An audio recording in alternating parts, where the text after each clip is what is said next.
যা ত্বককে করে কোমল আর দেয় ব্রাইট গ্লো। লাক্স সুপারস্টার বিদ্যা Sinha Mim. Thank you lux, কিন্তু এই পুরস্কার শুধু আমার না, এটা সেই সকল সুন্দরীদের জন্য যাদের আলোয় আলোকিত সারা বিশ্ব। নতুন লাক্স দেয় ব্রাইট গ্লো।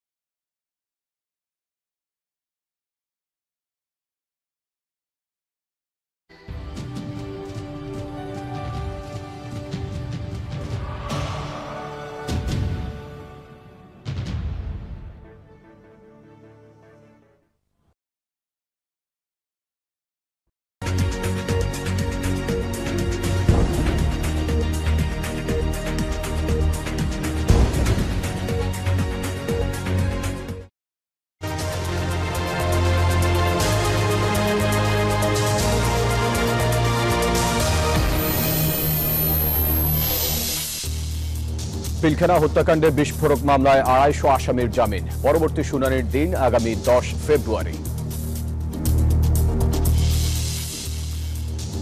বিশ্ব স্বাস্থ্য সংস্থা থেকে সাইমা ওয়াজেদ পুতুলের পরিচালক পদ প্রত্যাহার চায় দুদক। পররাষ্ট্র মন্ত্রণালয়ে চিঠি প্রেরণ। সাবেক ডেপুটি গভর্নর এস.কে সুরের বাসা থেকে বিপুল টাকা উদ্ধার। সাকিব আল হাসানের বিরুদ্ধে গ্রেপ্তারি পরোয়ানা। অনেকটাই শান্ত চাঁপাইনবাবগঞ্জ সীমান্ত, সতর্ক বিজিবি। সংঘর্ষ হামলায় ২০ লাখ টাকার ক্ষতি, দাবি স্থানীয় কৃষকদের। কালের সাক্ষী হয়ে দাঁড়িয়ে শহীদ প্রেসিডেন্ট জিয়াউর রহমানের জন্মভিটা জাদুঘর করার দাবি স্বজন ও বগুড়াবাসীর। অবশেষে গাজায় যুদ্ধবিরতি কার্যকর, জিম্মির তালিকা দিতে বিলম্বের সময়ও ইসরায়েলি হামলা, নিহত ৮ ফিলিস্তিনি।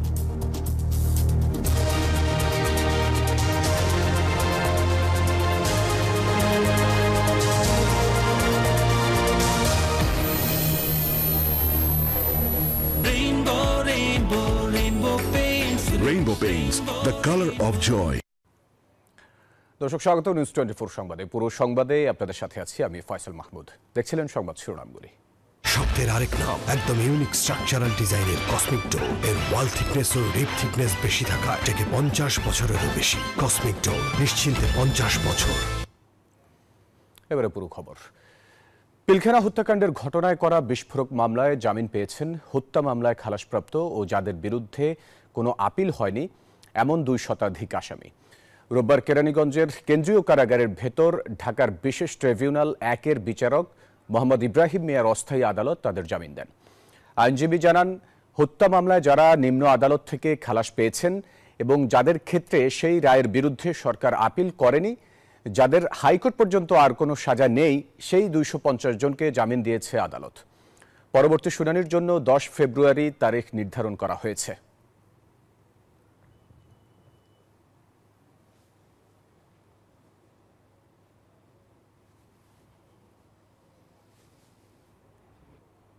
মাননীয় আদালত আমাদেরকে বলেছেন যে আজকে যারা সম্পূর্ণরূপে খালাস তাদের বিষয়টা ওনারা নিষ্পত্তি করেছেন, আর 10 বছর যেগুলো আছে ছিল যাদের সাজা শেষ হয়ে গেছে তাদের বিষয়গুলো পর্যায়ক্রমে আমাদের আবেদনের প্রেক্ষিতে মাননীয় আদালত বিবেচনা করবেন। এই যে আমার ব্যাংক আরএফএল গ্যাস স্টোভ, এর সায়েন্টিফিক নজল আর ব্রাশ বার্নার তাপকে সমানভাবে ছড়িয়ে খরচ বাঁচায় 25%। আরএফএল গ্যাস স্টোভ নিরাপদ ও গ্যাস সাশ্রয়ী। ৩০০ ফুড গ্রেড স্টেইনলেস স্টিলে তৈরি, যা নিশ্চিত করে জংবিহীন সিঙ্কের আজীবন নিশ্চয়তা। আরএফএল কিচেন সিঙ্ক, স্বাস্থ্যকর কিচেনের চিরস্থায়ী সমাধান। বিশ্ব স্বাস্থ্য সংস্থার আঞ্চলিক পরিচালক পদ থেকে সাবেক প্রধানমন্ত্রী শেখ হাসিনার মেয়ে সাইমা ওয়াজেদ পুতুলকে সরাতে পররাষ্ট্র মন্ত্রণালয়ে চিঠি দিয়েছে দুদক। রোববার এ চিঠি পাঠানো হয়। যোগ্যতা না থাকা সত্ত্বেও পুতুলকে ডব্লিউএইচওর আঞ্চলিক পরিচালক বানাতে শেখ হাসিনা ক্ষমতার অপব্যবহার করেছেন বলে অভিযোগ পায় দুদক।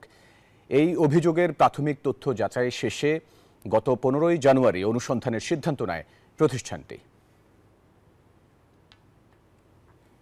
সাইমা ওয়াজেদ পুতুলের যেই নিয়োগ সংক্রান্ত বিষয়ে এটা অনুসন্ধান কার্যক্রম শুরু হয়েছে। অনুসন্ধান দল ইতিমধ্যে তাদের কার্যক্রম শুরু করেছেন। ঘটনাস্থল পরিদর্শন করবেন, অভিযোগ প্রমাণে সহায়ক যারা থাকবেন তাদের সকলকে তাদের বক্তব্য গ্রহণ করা হবে। বিজলি কেবলস যে কোনো স্থাপনার বৈদ্যুতিক সংযোগকে রাখে নিরাপদ। এর স্কিন কোটেড ইনসুলেশন সম্পূর্ণ ফায়ার রিটার্ডেন্ট, তাই বিজলি কেবলস নিজেই নিজেকে নেভায়। বিজলি কেবলস, নিরাপদ আজীবন। দুর্নীতির মামলায় গ্রেপ্তার হওয়া বাংলাদেশ ব্যাংকের সাবেক ডেপুটি গভর্নর শীতাংশু কুমার সুরের বাসা থেকে নগদ 17,25,000 টাকা উদ্ধার করেছে দুদক। রোববার দুপুরে ধানমন্ডিতে তার বাসায় অভিযান চালায় দুর্নীতি দমন কমিশন। গত 14 জানুয়ারি পুলিশের গোয়েন্দা বিভাগের সহায়তায় দুদকের একটি টিম তাকে গ্রেপ্তার করে। সম্পদের বিবরণী দাখিল না করার অভিযোগে গত 23 ডিসেম্বর দায়ের করা মামলায় গ্রেপ্তার দেখানোর পর এসকে সুরকে আদালতে হাজির করা হয়। অভিযোগ রয়েছে 2016 সালে বাংলাদেশ ব্যাংকের চুরির ঘটনা ধামাচাপা দিতে এসকে সুরের বড় ভূমিকা ছিল।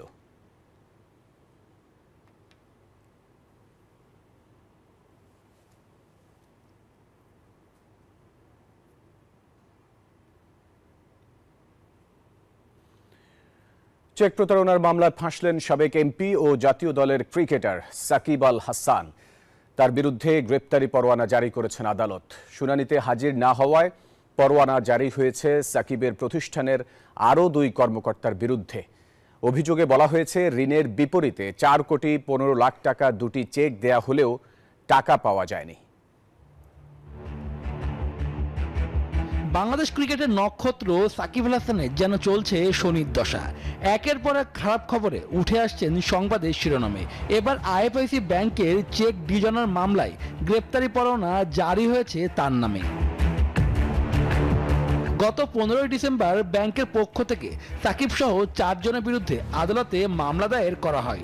অপর আসামিরা হলেন সাকিব আল হাসান, এগ্রো ফার্মের managing director Gazi Shahgir Hossain, director Imdadul Haque ও মালাইকার বেগম। 18 ডিসেম্বর আদালত আসামিদের হাজির হওয়ার সমন জারি করেন। দেশের বাইরে থাকায় মিস্টার অলরাউন্ডার হাজির হতে পারেননি আদালতে। আদালতে আজকে আসার কথা ছিল, আসেনি। তো স্বাভাবিকভাবে বিচার প্রক্রিয়ার যে নিয়ম, আদালত যদি সমন দিয়ে থাকে আর যদি সমনটা জারি হয় আর দায়ীদারকে যদি আপনি উপস্থিত না হন, তাহলে আপনার বিরুদ্ধে পরবর্তী স্টেপ হলো আপনার বিরুদ্ধে গ্রেপ্তারি পরোয়ানা জারি করা, যে আপনাকে পুলিশ আদালতে ধরে নিয়ে আসবে।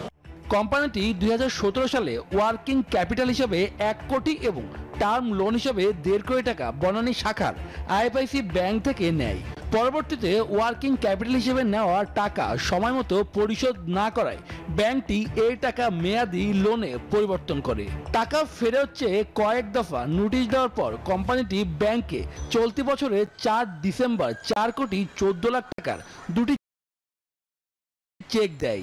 তবে সংশ্লিষ্ট অ্যাকাউন্টে যথেষ্ট টাকা না থাকায় চেক বাউন্স করে। তার মধ্যে একজন লোক, ক্রিকেটার, দেশ বিদেশ যাকে চিনে, যার মাধ্যমে দেশে এবং বিদেশে দেশের যে ভাবমূর্তি বৃদ্ধি হওয়ার কথা, তার মতো লোকের বিরুদ্ধে যদি আদালতে ঋণের জন্য গ্রেপ্তারি পরোয়ানা জারি করতে হয়, সেটা দুঃখজনক। এর আগে বোলিং অ্যাকশন পরীক্ষায় পাশ না করতে পারায় 1 বছরের জন্য নিষেধাজ্ঞার খড়ক নেমে আসে সাকিবের বিরুদ্ধে। এ সময় তিনি আন্তর্জাতিক ক্রিকেটে বোলিং করতে পারবেন না। পরে বাদ পড়েন চ্যাম্পিয়ন্স ট্রফি থেকেও। শুভদেবনাথ, নিউজ 24। চাঁপাইনবাবগঞ্জের চৌকা সীমান্ত এখন অনেকটাই শান্ত। সতর্ক অবস্থায় রয়েছেন বিজিবির সদস্যরা। স্থানীয় কৃষকরা বলছেন শনিবারের সংঘর্ষ ও হামলায় তাদের আনুমানিক ক্ষয়ক্ষতি 20 লাখ টাকার বেশি। সীমান্ত এলাকা ঘুরে আরও জানাচ্ছেন জুবাইর সানি, ক্যামেরায় ছিলেন মুরাদ আক্তার।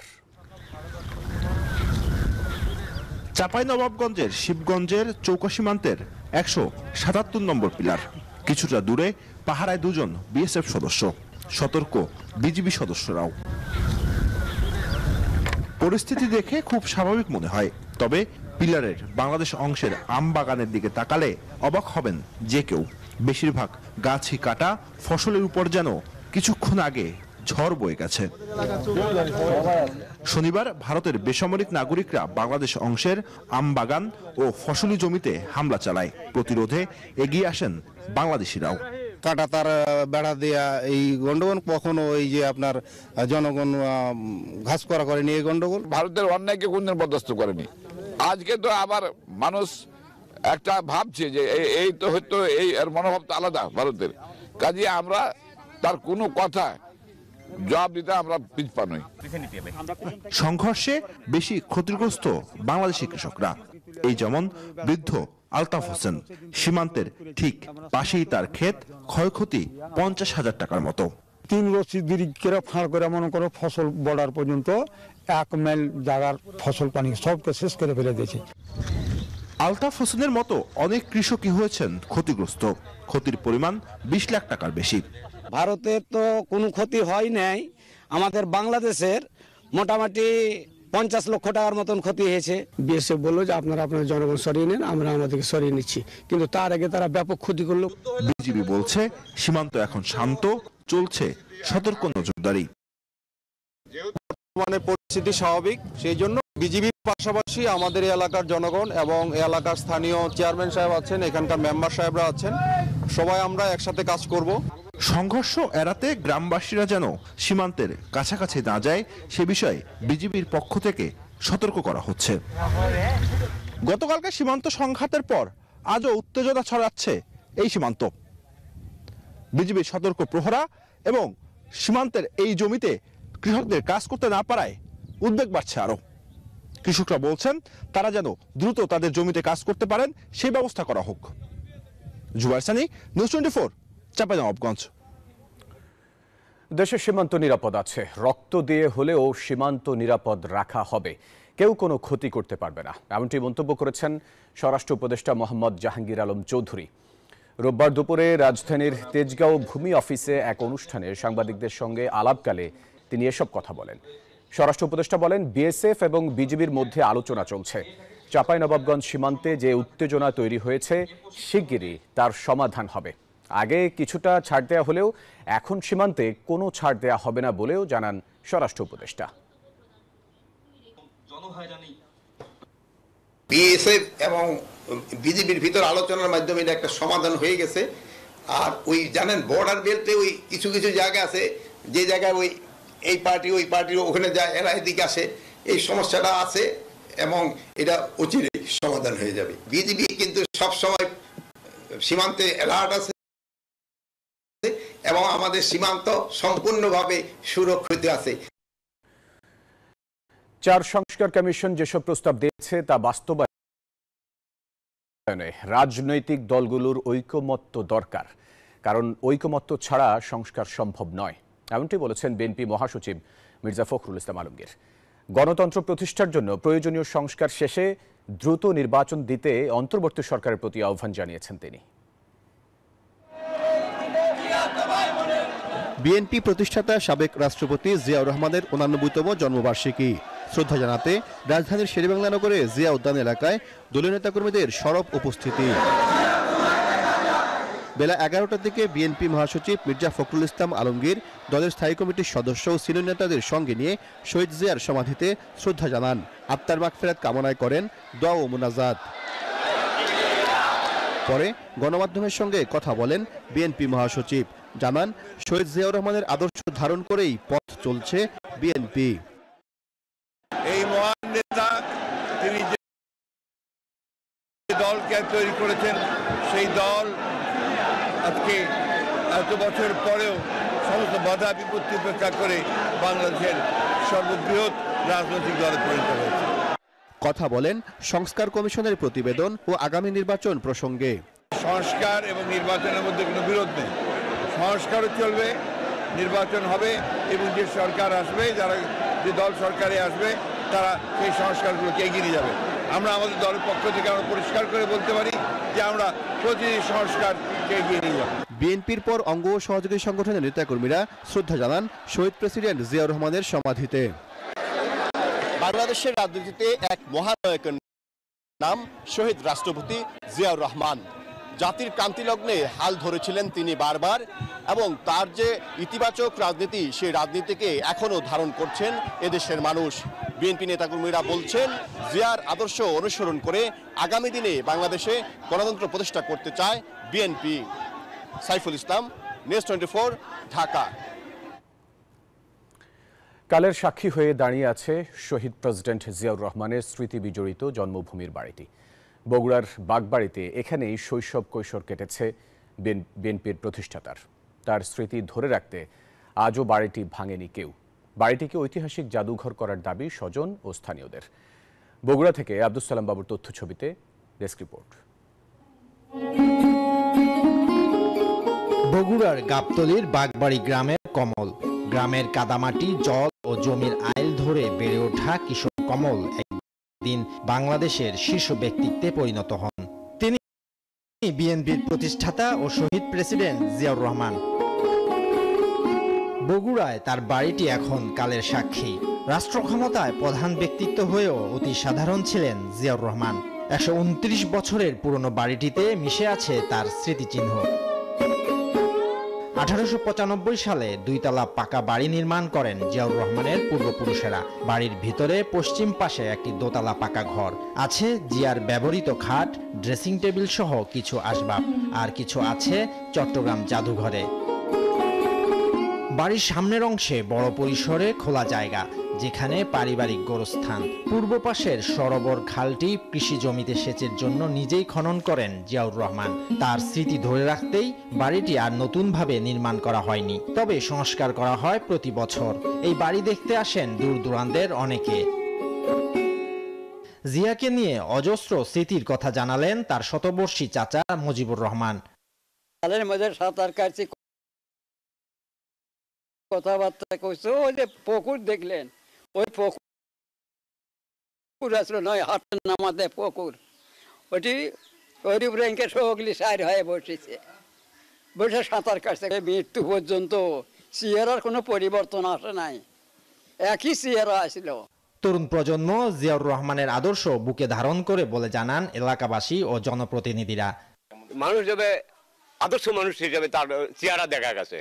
মানুষের চেহারায় কিন্তু তার অন্তরের একটা আদর্শতা বোঝা যায়। সারা বাংলাদেশের তরুণদেরকে সুসংগঠিত করার জন্য এবং তাদেরকে অনুপ্রাণিত করার জন্য বিভিন্ন শিক্ষাভিত্তিক প্রোগ্রাম করেছিল। তাকে নাকি বাবা না শহর সবাই তাকে কমল নামে ডাক। দেশপ্রেম ও সততায় জিয়াউর রহমান বিরল বলে জানান এই শিক্ষাবিদ ও গবেষক।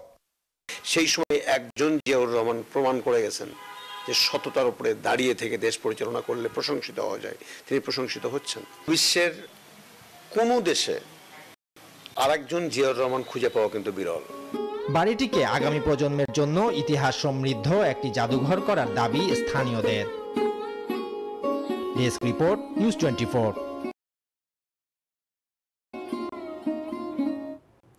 সংবাদের সময় হলো একটা বিরতির। ফিরছি আরো খবর নিয়ে, সাথে থাকুন।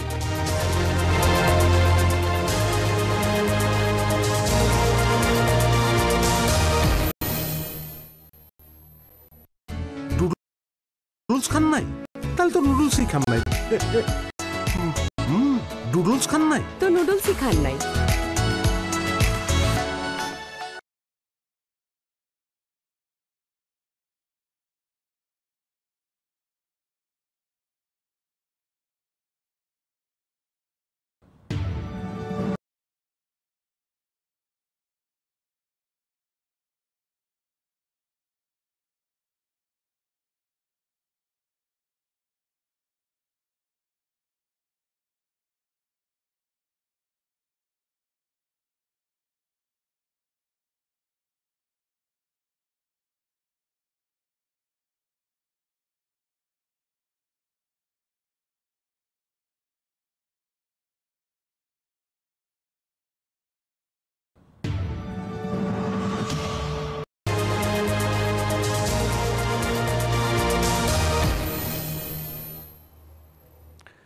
বিরতির পর আবার স্বাগত নিউজ 24 সংবাদে।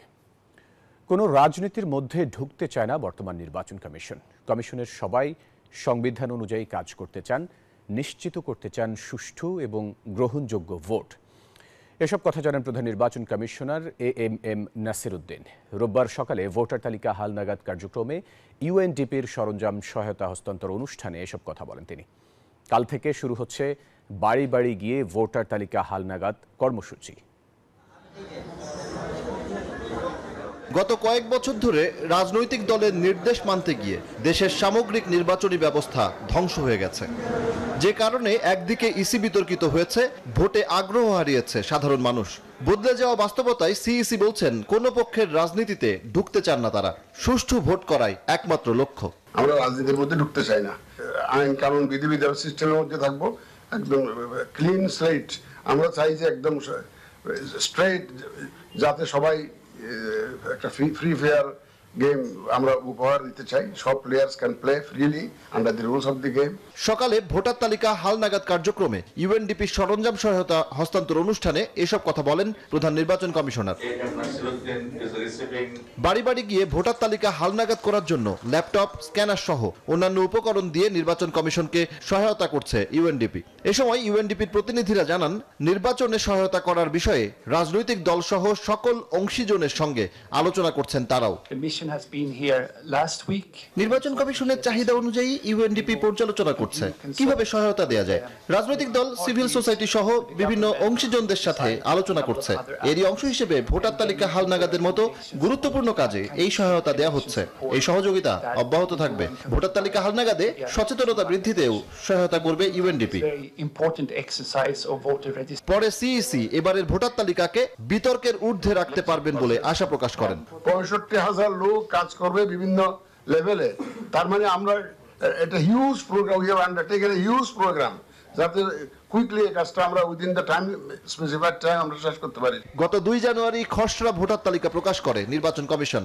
হালনাগাদ খসড়া ভোটার তালিকা অনুযায়ী এখন দেশের মোট ভোটার 12,36,83,512 জন। সজল দাস, নিউজ 24, ঢাকা। আমি এই চেয়ারে বসবো না। বাচ্চু ভাই, এই চেয়ারকে ভয় পেও না। ডেন্টিস্টের পরামর্শে নাও নতুন কোলগেট অ্যাক্টিভ সোল, যা দাঁতের সমস্যা শুরু হওয়া মাত্রই থামিয়ে দেয়। না থাকবে ব্যথা, না থাকবে ভয়। জুলাই হত্যাকাণ্ডের বিচারের জন্য কারিগরি সহায়তা ও প্রশিক্ষণের আশ্বাস দিয়েছে জাতিসংঘ, এমনটাই জানিয়েছেন আন্তর্জাতিক অপরাধ আদালতের চিফ প্রসিকিউটর তাজুল ইসলাম। রোববার জাতিসংঘের আবাসিক সমন্বয়কারী গোয়েন লুইজের সঙ্গে সাক্ষাৎ শেষে কথা জানান তিনি। জাতিসংঘের প্রতিনিধিকে ট্রাইব্যুনালের বিচার কার্যক্রমের অগ্রগতি সম্পর্কে জানান তিনি। বলেন, সংস্থাটির পক্ষ থেকে কোনো ধরনের সহযোগিতা প্রয়োজন আছে কিনা সে বিষয়ে জানতে চেয়েছেন জাতিসংঘের আবাসিক প্রতিনিধি।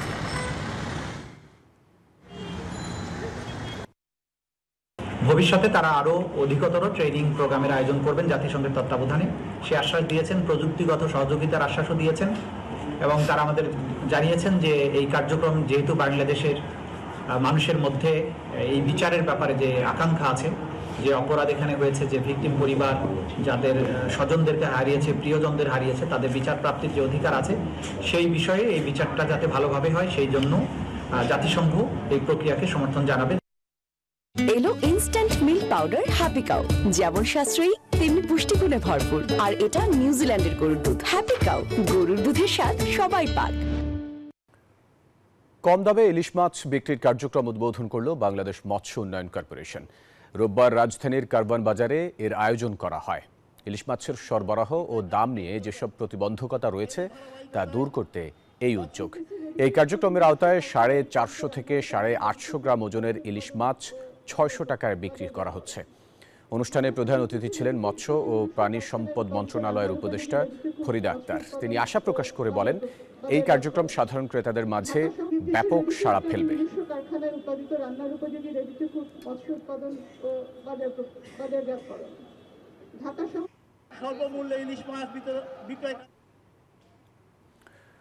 অযত্ন অবহেলায় পড়েছিল গুলশানের কালাচাঁদপুর উচ্চ মাধ্যমিক বিদ্যালয়ের শহীদ মিনার।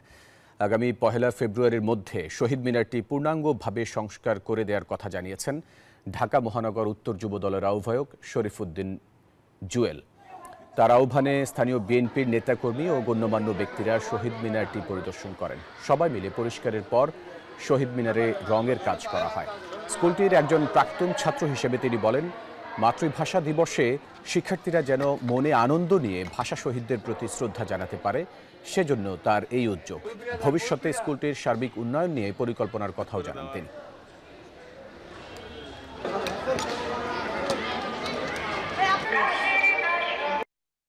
সারা বছর শহীদ মিনারটা অবহেলায় পড়ে থাকে। এজন্য আজকে নিজে আমি এখানে এসে আমার এলাকার স্থানীয় মুরব্বীদেরকে সাথে নিয়ে আমি শহীদ মিনারের সংস্কারের কাজ শুরু করেছি। মানে শহীদ মিনারকে যেন আমরা একটি দৃষ্টিনন্দন একটা রূপ যেন দিতে পারি। সময় হলো আরো একটা বিরতির, সাথেই থাকুন।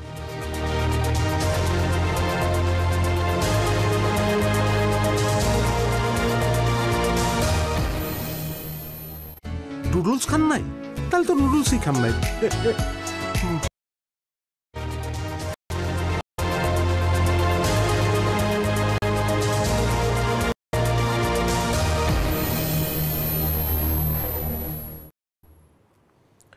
বিরতির পর আবার স্বাগত সংবাদ।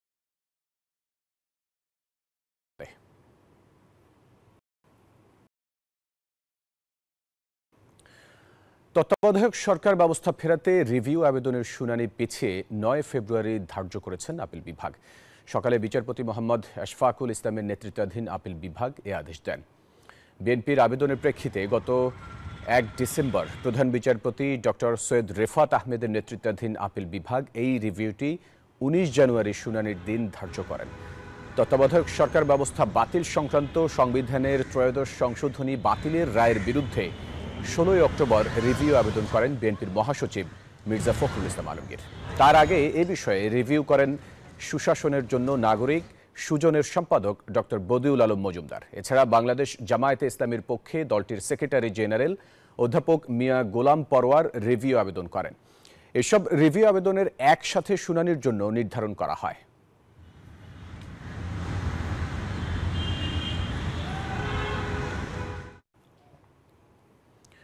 এবার অর্থ বাণিজ্য সংবাদ।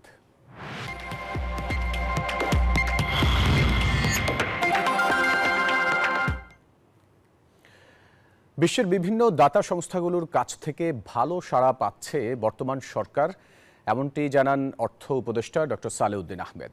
সহযোগিতামূলক ব্যাংকিং করতে পারলে ঋণ খেলাপির সংখ্যাও কমে আসবে বলে জানান তিনি। রোববার কর্মসংস্থান ব্যাংকের বার্ষিক ব্যবস্থাপক সম্মেলনে এসব কথা বলেন অর্থ উপদেষ্টা। এ সময় নারীর ক্ষমতায়নে বিশেষ ঋণ কর্মসূচি সঞ্চিতার উদ্বোধন করে তিনি বলেন, কর্মসংস্থান ব্যাংকের অবস্থা সন্তোষজনক। ব্যাংকটি জেনারেল ব্যাংকিংয়ে গেলে নানা সমস্যা তৈরি হতে পারে। এদিকে ব্যাংকের জন্য নেট ইনকাম চ্যালেঞ্জিং বলে জানান বাংলাদেশ ব্যাংকের গভর্নর। নজরদারি বাড়ালে ব্যাংকিং খাত আরও ফলপ্রসূ হবে বলেও জানান তিনি। অনেক বেশি হয়ে যাবে। একটা যে আমরা কিন্তু দাতা সংস্থা মোটামুটি কিন্তু ভালো সারা পাচ্ছি। আপনারা জেনারেল ব্যাংকিং দিকে না যাওয়াটা হতে বেটার হবে। জেনারেল ব্যাংকিংয়ে গেলে কিন্তু এখন যেভাবে ম্যানেজ করছে ফোকাস, জেনারেল ব্যাংকিংয়ে গেলে কিন্তু নানা রকম সমস্যার সমাধান। কর্মসংস্থান ব্যাংক একটা ভায়াবল ওয়ে অফ। সো এটা আমি যেটা সাজেস্ট করতে চাচ্ছি for the finance adviser and the finance secretary, যে আমাদের সোশ্যাল প্রোটেকশনের কিছু রিসোর্স রেগুলার ভিত্তিতে যদি আমরা এখানে দিই এবং মনিটরিং করি, তাহলে কিন্তু এটা রিসোর্স বেসটা বাড়বে। এবার আন্তর্জাতিক প্রসঙ্গ। নানা নাটকীয়তার পর নির্ধারিত সময়ের প্রায় 3 ঘন্টা পর গাজায় যুদ্ধবিরতি কার্যকর হলো। রোববার চুক্তির আওতায় 3 ইসরায়েলি জিম্মির তালিকা দেয়ায় যুদ্ধবিরতি কার্যকরে সায় দেয় নেতানিয়াহু প্রশাসন। তবে এই বিলম্বের সময়ও হামলা চালিয়েছে ইসরায়েল। এতে প্রাণ গেছে অন্তত 8 ফিলিস্তিনির। তবুও দীর্ঘ 15 মাস পর অবরুদ্ধ উপত্যকাটিতে যুদ্ধ থামায় খুশি গাজাবাসী। অবশেষে যুদ্ধ বিধ্বস্ত গাজায় কার্যকর হলো বহুল প্রতীক্ষিত যুদ্ধবিরতি। অথচ এর কয়েক ঘন্টা আগেও চুক্তি কার্যকরে বেঁকে বসেছিলেন ইসরায়েলি প্রধানমন্ত্রী বেনিয়ামিন নেতানিয়াহু। জিম্মির তালিকা দিতে হামাসের বিলম্বের অজুহাতে যুদ্ধবিরতি নিয়ে অনিশ্চয়তা দেখা দিয়েছিল। নেতানিয়াহু সাফ জানিয়েছিলেন, হামাস মুক্তি পেতে যাওয়া জিম্মিদের নাম না দেয়া পর্যন্ত যুদ্ধবিরতি কার্যকর হবে না। যদিও কারিগরি সমস্যার কারণে ওই তালিকা দিতে দেরি হচ্ছিল বলে দাবি হামাসের। এসব নানা নাটকীয়তার মধ্যেই রোববার নির্ধারিত সময়ের প্রায় 3 ঘন্টা পর গাজায় যুদ্ধবিরতি কার্যকর হয়। তবে ফিলিস্তিনিদের এই সময়টাতেও চরম মাশুল গুনতে হয়েছে। গাজায় ইসরায়েলি বর্বরতায় প্রাণ দিতে হয়েছে আরও কয়েকজন নিরীহ ফিলিস্তিনির। তবুও দীর্ঘ 15 মাস পর গাজায় যুদ্ধবিরতি কার্যকর হয় স্বস্তি বোধ করছেন গাজাবাসী। যুদ্ধবিরতি চুক্তি অনুসারে প্রথম পর্যায়ে মোট ৩৩ জন জিম্মিকে মুক্তি দেবে হামাস। বিনিময়ে শতাধিক ফিলিস্তিনি বন্দী ইসরায়েল কারাগার থেকে মুক্তি পাবেন। যুদ্ধবিরতি চলাকালীন ইসরায়েলি বাহিনী গাজায় একটি বাফার অঞ্চলে ফিরে যাবে, আর বাস্তুচ্যুত ফিলিস্তিনিরা ফিরতে পারবে তাদের বাড়িতে। আসমাতুলি, নিউজ 24। এবারে খেলার খবর।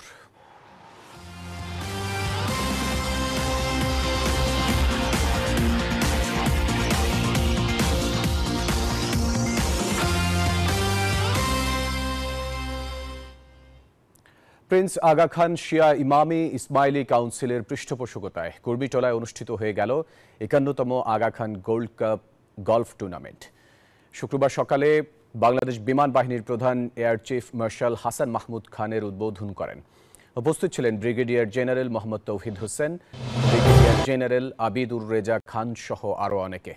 ৩ দিনব্যাপী এই প্রতিযোগিতায় দেশের কূটনৈতিক সম্প্রদায়ের প্রতিনিধি সহ বিভিন্ন গলফ ক্লাব থেকে প্রায় ৫০০ গলফার অংশগ্রহণ করেন।